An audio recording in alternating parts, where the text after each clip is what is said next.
গাজা উপত্যকার পুনর্গঠনের নামে এর দখল নিতে পারে যুক্তরাষ্ট্র, এমন ঘোষণা দিয়েছেন মার্কিন প্রেসিডেন্ট ডোনাল্ড ট্রাম্প। এই পরিকল্পনার আওতায় গাজার বাসিন্দাদের অন্যত্র পুনর্বাসন করা হতে পারে বলে তিনি জানান। মঙ্গলবার ইসরায়েলি প্রধানমন্ত্রী বেনিয়ামিন নেতানিয়াহুর সঙ্গে এক যৌথ সংবাদ সম্মেলনে ট্রাম্প বলেন, গাজাকে ধ্বংসস্তূপ থেকে পুনর্গঠনের জন্য যুক্তরাষ্ট্র সেখানে নিয়ন্ত্রণ নিতে পারে। তিনি দাবি করেন, এই প্রক্রিয়ায় অবিস্ফোরিত বোমা অপসারণ, অবকাঠামো উন্নয়ন এবং অর্থনৈতিক পুনরুদ্ধারের কাজ করা হবে। ট্রাম্প বলেন, আগের অবস্থায় ফিরে যাওয়া যাবে না, তাতে ইতিহাসের পুনরাবৃত্তি হবে। গাজার 18 লাখ মানুষ সেখানে থাকতে চায় না, বরং তারা অন্য কোথাও চলে যেতে চায়। তিনি আরও বলেন, গাজার মানুষ দুর্বিষহ জীবনযাপন করেছে, তাদের চলে যাওয়া উচিত এবং ধনী দেশগুলো তাদের পুনর্বাসনে সাহায্য করতে পারে, যাতে তারা সুখে শান্তিতে বসবাস করতে পারে।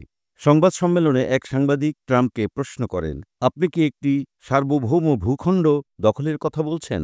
জবাবে তিনি বলেন হ্যাঁ, এবং জানান যে যুক্তরাষ্ট্রের নেতৃত্বে দীর্ঘমেয়াদী দখলের বিষয়ে পরিকল্পনা রয়েছে। ট্রাম্প আরও বলেন, এই ভূমির মালিকানা নেওয়া, এটিকে উন্নত করা, হাজার হাজার মানুষের জন্য কর্মসংস্থান সৃষ্টি করা, এটি সত্যি চমৎকার হবে। তবে ফিলিস্তিনিদের গাজা থেকে অন্যত্র সরিয়ে নেয়ার বিষয়টি কি দ্বিরাষ্ট্র সমাধানের বিরুদ্ধে যায় কিনা, এমন প্রশ্নের জবাবে তিনি স্পষ্ট কোনো মন্তব্য করেননি।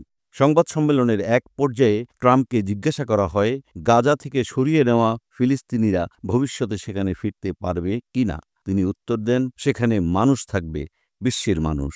কিন্তু সেই মানুষের মাঝে কি ফিলিস্তিনিরাও অন্তর্ভুক্ত থাকবে? এই প্রশ্নের জবাবে ট্রাম্প বলেন, হ্যাঁ, তারা থাকবে। তিনি আরও বলেন, আমি কোনো ভালো মানুষই কথা বলতে চাই না, তবে এটি মধ্যপ্রাচ্যের রিভেরা হতে পারে। ডোনাল্ড ট্রাম্পের ঘোষণার পর ইসরায়েলি প্রধানমন্ত্রী বেনিয়ামিন নেতানিয়াহু বলেন, হোয়াইট হাউসে ইসরায়েলের সবচেয়ে বড় বন্ধু আপনি। তিনি আরও বলেন, ট্রাম্প যুদ্ধবিরতির মাধ্যমে ইসরায়েলি ও মার্কিন ইসরায়েলি জিম্মিদের মুক্তির পথ সুগম করেছেন।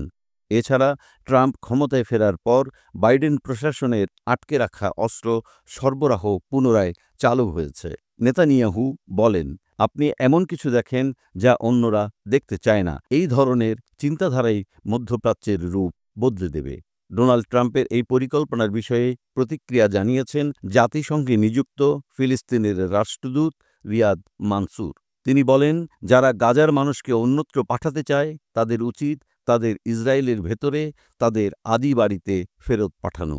রিয়াদ মানসুর আরও বলেন, আমাদের মাতৃভূমি হলো আমাদের মাতৃভূমি। গাজাবাসীরা তাদের জায়গায় ফিরে যেতে চায়, সেখানেই তারা থাকতে চায়।